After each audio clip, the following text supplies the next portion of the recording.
ఎక్కువగా home makers కూడా sir వాళ్ళకు కూడా కామన్ గా వస్తుంది. ఇప్పుడు బయట ట్రావెలింగ్ చేసే వాళ్ళకి కావచ్చు, we have to thanks to our Indian roads అని కూడా చెప్పుకోవాలి. యా సో ఇంట్లో ఉండే వాళ్ళకు కూడా ఎక్కువగా ఎందుకు తరచుగా వస్తుంది? నేను చెప్పాను కదా, nobody is immune to spine problem అని. Everybody will have it because of our posture it self.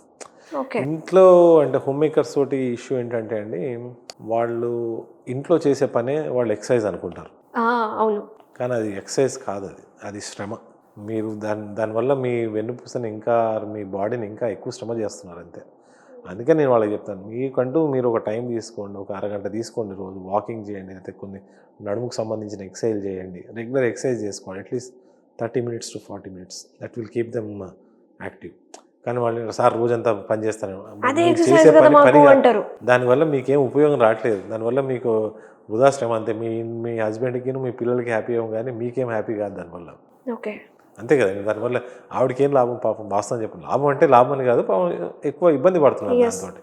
So వాళ్ళకి వాళ్ళు చేసుకోవాలంటే ఒక అట్లీస్ట్ కొంచెం టైం స్పెండ్ చేసుకోవాలి వాళ్ళకంటూ వాళ్ళు. అందుకని మీరు హోమ్ మేకర్ అనే దానికి వస్తే కాన్సెప్ట్కి, ఇప్పుడు మోస్ట్ ఆఫ్ ద టైమ్స్ ఒక లేడీ, ఇప్పుడు సిటీ లైఫ్ చెప్పను కానీ ఎక్కువ కొంతమంది పెరిఫరీ నుంచి కానీ కొంచెం టౌన్స్ నుంచి కానీ విలేజ్ నుంచి వచ్చి వాళ్ళు వచ్చిన పొజిషన్ తోటే వాళ్ళు కాళ్ళలో వీక్నెస్ తోటి వచ్చేస్తారు. అంటే నడవలేని పరిస్థితులు వస్తారు. ఓకే. ఎందుకంటే రెండు రీజన్స్. సపోజ్ ఆవిడ పెయిన్ ఉందనుకోండి, కాళ్ళు లాగుతున్నది, సయాటికా ఉన్నా కానీ పట్టించుకోవాలి, నాకేముంది ఇంట్లోనే ఉంటాను కదా. ఇంట్లో మగవాళ్ళు కానీ వాళ్ళని కూడా తప్పు పట్టుకోవడం, ఏముంది రేపు పోదాం రేపు రేపు రేపు అని అది ఎప్పుడుకో పోస్ట్ పోన్ అయిపోయింది. ఐ హ్యావ్ సీన్ పేషెంట్స్ వాళ్ళకి ఎప్పుడో 10 ఏళ్ల క్రితం ఆపరేషన్ చెప్పితే దాన్ని వాళ్ళు నెగ్లెక్ట్ చేసి ఏ పొజిషన్కి వస్తారంటే కాళ్ళు పనిచేయని పొజిషన్కి వస్తారు. అబ్బా, కాళ్ళు పనిచేయవు, నిజంగానే పనిచేయవు, ఫుట్ డ్రాప్స్ అంటాం, అంటే పాదం పైకి రాదు ఇట్లా. ఆ పొజిషన్లో వచ్చిన వాళ్ళు చాలామంది ఉంటారు. వాళ్ళని నేను చెప్తా ఇది తప్పు నీది, మీ హస్బెండ్ అని చెప్తాను. ఏం చేస్తారు సార్? ఆ ప్రాబ్లం ఏంటి అసలు? అది ఇదేంటంటే సపోజ్ 10 ఏళ్ల క్రితం స్టార్ట్ చేద్దాం. ఓకే. వాళ్ళకి ఏంటంటే ఆ డిస్క్ ప్రొలాప్స్ అయ్యి ఉంటుంది, నరాల మీద ఒత్తిడి పడుతూ ఉంటుంది, దాన్ని వాళ్ళు పట్టించుకొని వాళ్ళ పని వాళ్ళు చేసుకుంటూ ఉంటారు. అప్పుడు ఏమవుతుందంటే ఇంకా అది అగ్రవేట్ అవుతూ ఉంటుంది, పెరిగి ఏమవుతుందంటే ఆ వెన్నుపూస ఎముకలు అంటే ఓన్లీ డిస్క్ ఒకటే ఉండదు, వెనకాల జాయింట్స్ కూడా ఉంటాయి. ఆ మూమెంట్ ఎక్కువ ఉండి ఏమవుతుందంటే ఆ జాయింట్స్ కూడా గట్టిపడిపోయి నరాన్ని ఒత్తేస్తూ ఉంటాయి. ఇంకా కంప్లీట్ జీరో కెనాల్ అంటాం దీన్ని. ఇప్పుడు ఎముక మధ్యలో నరం వెళ్తూ ఉంటుంది. ఈ నరం వెళ్ళడానికి ప్లేస్ని మొత్తం కెనాల్ ఆక్యుపైపోయింది అనుకోండి, ఇంకా కాళ్ళు లాగేస్తాయి, నడవలేరు, కాళ్ళలో వీక్నెస్, ఇంకా వర్స్ట్ కేసెస్లో యూరిన్ కంట్రోల్ లేకపోవడం, మోషన్ కంట్రోల్ లేకపోవడం కూడా జరుగుతుంది. వాళ్ళు వస్తారు. అక్కడ తెలీదా సార్? ఇప్పుడు యూరిన్ కంట్రోల్ లేకపోవడము అక్కడ కూడా గుర్తించారంటారా? చేస్తారు, కానీ దాన్ని నెగ్లెక్ట్ చేస్తారు. ఓకే. ఆ టైంలోనే వస్తారు, ఇంకా అప్పటిదాకా రారు. ఆ టైం దాకా తీసుకొచ్చేస్తారు దాన్ని. ఓకే. కానీ సపోజ్ మీరు వాళ్ళు 10 ఏళ్ల క్రితం వచ్చారనుకోండి, వాళ్ళని భయపెట్టకూడదు కదా, మీకు ఇది అయిపోద్దని. అవ్వకపోవచ్చు తెలియదు మనకు కూడా, but at least we have to caution them. And caution చేస్తాం, జాగ్రత్త అండి, మీరు ఇప్పుడున్న పరిస్థితికి మీరు ఆపరేషన్ చేసుకుంటే కరెక్ట్ అని చెప్తాం. కానీ దాని ఏంటంటే వాళ్ళు ఈ పరిస్థితి కూడా రావచ్చు. ఆల్రెడీ ఆపరేషన్ చెప్పున్నాం, వాళ్ళు ఈ పరిస్థితి మీరు అప్పుడు చెప్పలేదు డాక్టర్ గారు అంటే, అప్పుడు భయపెట్టలేం కదా పేషెంట్ని, మీకు ఇట్లా అయిపోవచ్చు అని. అది అయ్యేది 100లో ఒకళ్ళకే అవ్వచ్చు, but still they are prone. అందుకని 2 విధాలుగా ఉంటుంది. ఒకసారి మా మీద వేస్తారు అన్నట్టు, నీ వల్ల మనం ఏం చేయగలుగుతాం, అడ్వైజ్ ఇస్తాం. అప్పుడు వాళ్ళు పాటించకపోతే మన తప్పు కాదు కదా. డాక్టర్ చెప్పలేదు అట్లా అంటారు సార్. ఎగ్జాక్ట్లీ. అక్కడికి వెళ్ళాము, ఆయన ఏం చూడలేదు, పట్టించుకోలేదు మమ్మల్ని. ఎగ్జాక్ట్లీ. వాళ్ళు చెప్పే ఉంటారు, వాళ్ళు నోట్స్ చూస్తే అన్నీ రాస్తారు వాళ్ళు, కానీ వీళ్ళు ఆయన మీద వేసేస్తారండి. అంటే ఆయన ఏంటంటే, ఇప్పుడు నేను ఆపరేషన్ చెప్తా కానీ మిమ్మల్ని కొట్టయితే కూర్చోబెట్టి ఆపరేషన్ చేయలేను కదా, until you consent I cannot do anything. మేల్స్కి ఎక్కువ వస్తుందా లేకపోతే ఫీమేల్స్ ఎక్కువ ఎఫెక్ట్ అవుతారా సార్ ఈ లంబార్ రీజన్లో? ఈక్వల్ జెండర్ అమ్మా, కానీ మేల్ ఫస్ట్ వచ్చేస్తాడు, ఫీమేల్ లాస్ట్కి వస్తుంది. ఎందుకంటే ఇప్పుడైతే కాదు, ఒక టైంలో అయితే వాళ్ళు దాని సోల్ బ్రెడ్ విన్నర్ కానీ ఆరు ఇంట్లో వర్క్ ఫోర్స్ అయిందే కాబట్టి ఆయనకి ఏమైనా ఆయన ఆగడు, వాళ్ళ వైఫ్ కూడా చూపించుకొని ప్రెషర్ చేస్తుంది. కానీ అదే ఇంట్లో హోమ్ మేకర్ లేడీకి అయితే మాత్రం వాళ్ళు నెగ్లెక్ట్ చేస్తారు, అలా గడిచిపోద్ది అలా time. As I told, we have to thank to Indian roads అని ఎందుకన్నానంటే సార్, ఈ స్పీడ్ బ్రేకర్స్ వల్ల 2-wheeler మీద ట్రావెల్ చేసే వాళ్ళకి ఎంత ఇబ్బంది అంటే అంత ఇబ్బంది సార్. వాళ్ళకి ఇప్పుడు తెలియట్లేదేమో, లాంగ్ రన్లో ఉంటుంది సార్. ఎక్కువ ఏ రీజన్లో ఎఫెక్ట్ అవుతుంది సార్? లంబార్ అమ్మ, ఓకే, నడుమే.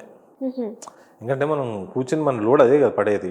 స్పీడ్ బ్రేక్ గుంతలు పడిందంటే if you are using a helmet అంటే నెక్ పడదని కాదు, బట్ నెక్ కొంచెం స్టేబుల్గా పెట్టుకుంటావు, కానీ నడుమునైతే పెట్టుకోలేవు కదా స్టేబుల్గా, అట్లా కదలదు కదా.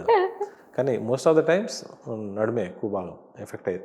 మీరు అన్నట్టు ఇప్పుడు తెలియదు అన్నారు కదా, గ్రాడ్యువల్గా these A repeated stress injury జరిగి జరిగి జరిగి ఇప్పుడు నార్మల్ హెల్తీగా ఉన్న డేస్కు ఈ గుంతలో పడినప్పుడు ఏదో చిన్న మైనర్ ఇంజురీ అయ్యి దట్ స్టార్ట్స్ మెల్లమెల్లగా అరుగుదల స్టార్ట్ అవుతుంది. అది అరిగిపోయి at a point will come wear it will give up. ఒకటేసారి ఇంకోసారి గుంతలో పడ్డప్పుడు ఆ డిస్క్ బయటకు వచ్చినా వస్తుంది. ఓకే, గుంతలో పడాలని కాదు, ఎనీథింగ్ వెయిట్స్ ఎత్తడము, ఇది చెప్పాను కదా వెనకాల నుంచి ఇట్లా లాగడాలు ఇట్లాంటివి చేస్తాం. ఏదైనా వాటర్ క్యాన్ ఎత్తడము. Exactly, most common water can, most common water can, or ఎయిర్పోర్ట్లో పెద్ద సూట్ కేసులు లాగడం, జర్నీ చేసేటప్పుడు లాగడం, ఇవి very common things what we see. అసలు ఆలోచించుకుంటే భయం వేస్తుంది సార్, ఏది చేయాలి ఏది చేయకూడదు అనేది. సో భయం అంటే ఇప్పుడు మీరు భయపడకూడదు, నేను కూడా మిమ్మల్ని భయపెట్టకూడదు. ప్రతి పనికి అజ్జేది ఇచ్చేదంటే అసలు దిస్ విల్ నాట్ గో. అందుకని చెప్పే కదా, you keep a healthy spine. I mean do regular activities, కొంచెం దానికి కొంచెం ఎక్సర్సైజ్ చేయండి. మీకు బ్యాక్ పెయిన్ వస్తుందంటే ఇంకోటి అదే చెప్పే కదా, పాజిటివ్ రిఫ్లెక్సెస్ డెవలప్ చేసుకోవాలి, మనమే చేసుకోవాలి. సపోజ్ మనం ఈ పని చేస్తున్నామంటే నొప్పి వస్తుందంటే దాన్ని అవాయిడ్ చేయడానికి చూడాలి, అంతేగాని దాన్ని ఛాలెంజ్ చేయకూడదు. అది చేసి చూద్దాం ఏమైద్దాం అని చేసినంటే అదే రోజు మనకి డెఫినెట్గా ఎఫెక్ట్ అవుతుంది. సో మనమే ఒక పాజిటివ్ రిఫ్లెక్స్ డెవలప్ చేసుకోవాలి. అంటే not only regarding the spine. ఇప్పుడు పెద్దవాళ్ళు ఉన్నారనుకోండి, సపోజ్ 70+, ఇప్పుడు వెరీ కామన్గా అందరూ ఈ న్యూక్లియర్ ఫ్యామిలీస్ అయిపోయి they are living alone. So joint families ఎక్కడ ఉన్నాయి సార్, ఎక్కడ లేవు. ఎగ్జాక్ట్లీ, వాళ్ళు ఇంట్లో చెప్తాను అందుకని you should develop a positive. ఇంట్లో లైటింగ్ ఎక్కువ ఉండాలి, ఫ్లోర్స్ పెట్టలేకుండా చూసుకోండి. ఎందుకంటే a simple fall can be dangerous thing. Dangerous in the sense, suppose తొంటెం గిరిగింది అనుకోండి, ఒక 6 వారాల నుంచి సర్జరీ చేసినా కానీ 6 వారాలు 3 నెలలు కొంచెం జాగ్రత్తగా ఉండాల్సిందే. అంటే కొన్ని సర్జరీస్ ఇమీడియట్గా నడిపిస్తాం, కొన్ని అయితే నడిపిలేము.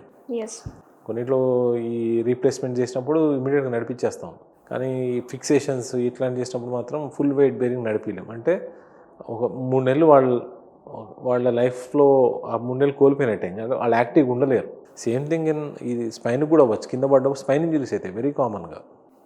సో అందుకనే ఈ పాజిటివ్ రిఫ్లెక్స్ డెవలప్ చేసుకుని మనంతటా మనమే ఇంట్లో ఈ లైట్ పెట్టుకోవాలి. లైట్ దాన్ని ఏమంటారు, కరెంట్ వేస్ట్ ఇట్లాంటి కొన్ని అయితే ఇప్పుడు వచ్చిన ఎల్ఈడి ల్యాంప్స్కి పెద్ద system, I mean power consumption కూడా తక్కువ. So keep your house well light, make sure కింద ఎక్కువ తడి లేకుండా చూసుకోండి. సో బాత్రూమ్స్ కూడా డ్రైగా ఉండేలా చూసుకోవాలి. Dry bathroom